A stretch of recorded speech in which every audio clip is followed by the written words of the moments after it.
This video is a presentation on CS463 digital image processing, the second part of the first module. Myself, Harikrishnan M, an assistant professor in the Department of Computer Science and Engineering at Rajagiri School of Engineering and Technology. So we've already discussed the first part of the first module in an earlier presentation. So the remaining topics will be discussed in this particular presentation. So as we all know, image processing involves capturing of images, processing them and outputting them as images again.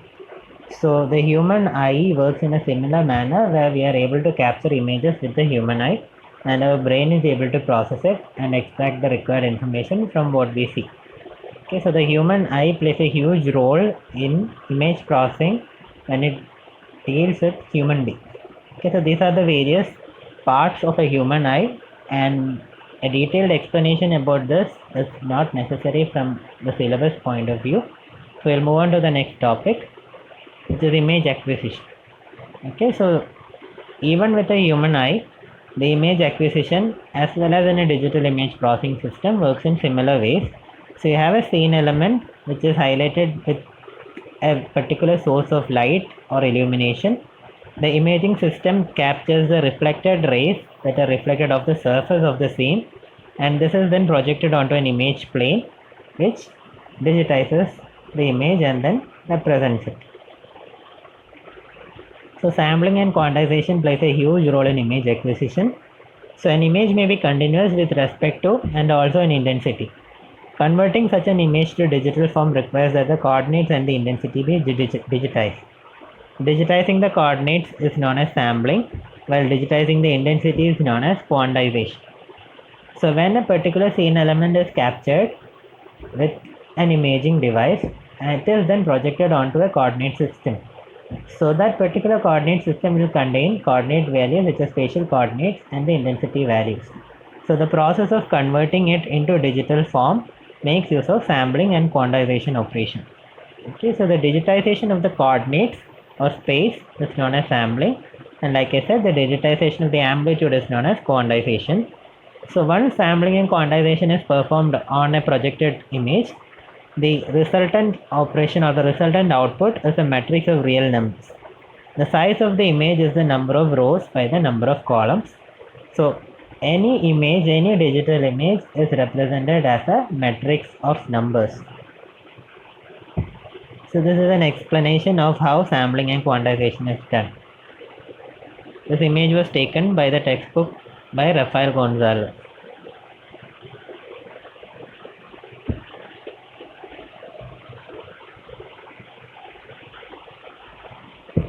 Now, how do you represent digital images? Digital images are usually represented in three ways. One, as a plot of a function with two axes determining spatial location, and the third axis being the values of f, which is a function. So if f of xy represents the image, the values xy represent the spatial coordinates, and the intensity values of f is stored in each coordinate position xy. A second way of representing digital images is a more common visual intensity array, as shown in image B. And image C deals with a matrix representation of the values of f of xy. So each element in an image is known as a pixel or picture element, shortened as PEL. Now what do you mean by spatial and intensity resolution of an image? Spatial resolution is a measure of the smallest discernible detail in an image. For example, the line pairs per unit distance, dots per unit distance, etc. represent the spatial resolution. Newspapers usually have a resolution of 75 dots per unit distance, while magazines have 133 dpi as its spatial resolution. Intensity resolution, on the other hand, refers to the smallest discernible change in the intensity level of an image. For example, an image whose intensity is quantized into 256 levels has 8 bits of intensity resolution, because 256 can be represented as 2 raised to 8. Now, what are the different effects of reducing spatial resolution of an image? There are two main possibilities that occur when the spatial resolution of an image is reduced. One is downsampling and the other is decimation.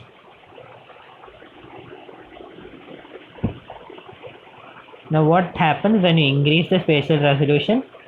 Increasing of the spatial resolution of an image leads to interpolation. Now the common methods for interpolating are nearest neighbor interpolation, bilinear interpolation, and bicubic interpolation. Image interpolation is the process of using known data to estimate values at unknown locations.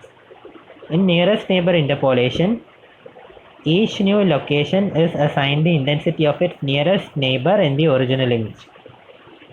In bilinear interpolation, the 4 nearest neighbors are used to estimate the intensity at a given location, and in bicubic interpolation, the 16 nearest neighbors of a point are involved. Now the effects of reducing quantization levels are shown in these images. A detailed explanation is available in the textbook by Gonzalez.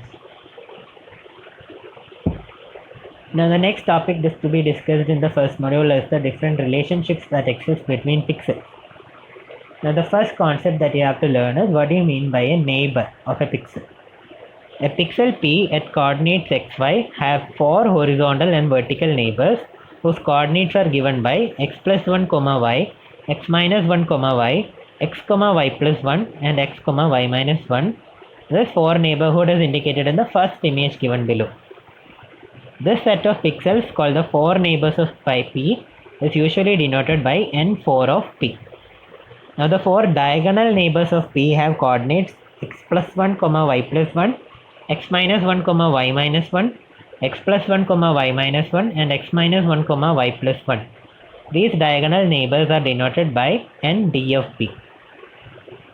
The diagonal neighbors along with the 4 neighbors constitute the 8 neighbors of P, which is denoted by n8 of P, and the 8 neighborhood of a pixel xy is shown in the second image below.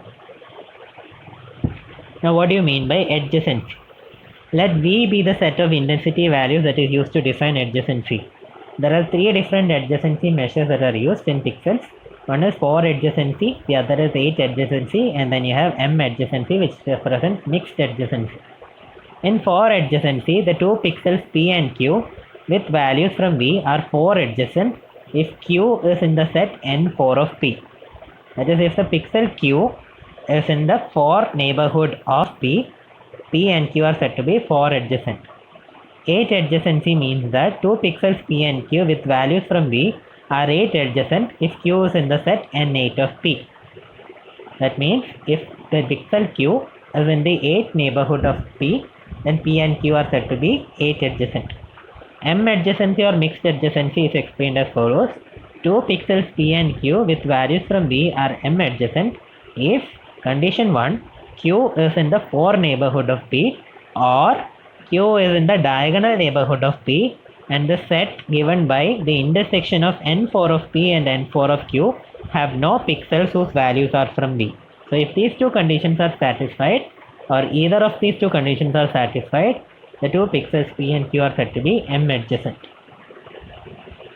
A path or a curve from a pixel P with coordinates xy to a pixel Q with coordinates st is a sequence of distinct pixels with coordinates x0, y0, x1, y1, etc. x and yn, where x0, y0 is xy and x and yn is st.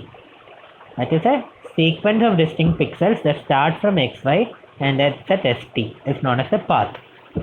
A closed path occurs when the starting and the ending point of the path is the same. That is, x0, y0 is the same as x and yn. So therefore, the path is known as a closed path. Now what do you mean by connectedness of pixels? Suppose S represents a subset of pixels in an image. 2 pixels P and Q are said to be connected in S if there exists a path between them consisting entirely of pixels in S. The set of pixels in S that connects P to Q are called the connected components, and if S has only one connected component, then it is known as a connected set. Let R be a subset of pixels in an image. We call R a region of the image if R is a connected set. 2 regions Ri and Rj are said to be adjacent if their union forms a connected set.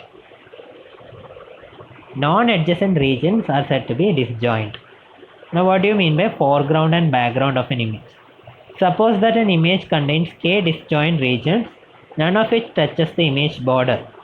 If Ru denotes the union of all the k regions and the complement of Ru denotes its complement, all the points in Ru are known as the foreground and all the points in the complement of Ru is known as the background. Boundary, also known as border or contour of a region R, is a set of points that are adjacent to points in the complement of R. There are two boundaries, inner border and outer border. Now the various distance measures used to calculate the distance between two pixels P and Q. Suppose you are given three different pixels P, Q and Z with coordinates xy, st and vw respectively. D is a distance function or metric if the following conditions are satisfied. The first condition is the distance between PQ should be greater than or equal to 0. The distance between P and Q will only be equal to 0 if and only if P is equal to Q. The distance between P to Q should be the same as the distance from Q to P. And then finally, the distance from P to Z should always be less than or equal to the distance from P to an intermediate point Q plus the distance from Q to the point Z. There are various distance measures available to calculate the distance between two pixels. Some of the more commonly used ones are Euclidean distance, denoted by dE of PQ, D4 distance, which is also known as the city block distance, and D8 distance, which is also known as the chessboard distance. So this basically concludes the first module of the subject. The references used for the first module are the same as the ones that were explained in the first part. A.K. Jain's Fundamentals of Digital Image Processing, Gonzalez and Richard Wood's Digital Image Processing, S. Jayaraman and S. S.K. Rajan and Veera Kumar's Digital Image Processing. They are the three main references that were used to prepare this particular presentation.